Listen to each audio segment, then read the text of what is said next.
আগামী নভেম্বরে থাইল্যান্ডে অনুষ্ঠিত হতে যাচ্ছে বে of Bengal initiative for multi sectoral technical and economic cooperation BIMSTEC এর শীর্ষ সম্মেলন।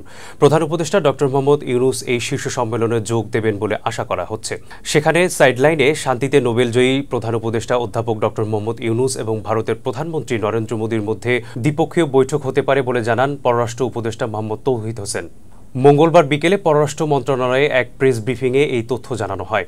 নিউ ইয়র্কে অনুষ্ঠিত জাতিসংঘের ৭৯তম সাধারণ অধিবেশনকালে এই বৈঠক হওয়ার কথা থাকলেও সময়সূচির অমিলের কারণে তা সম্ভব হয়নি বলে ব্রিফিংয়ে জানানো হয়।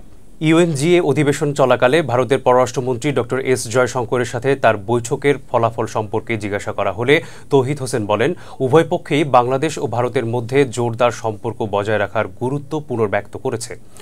আমরা একমত যে সুসম্পর্ক স্থাপন করা বাংলাদেশ ও ভারত দুদেশের জন্য অত্যন্ত গুরুত্বপূর্ণ।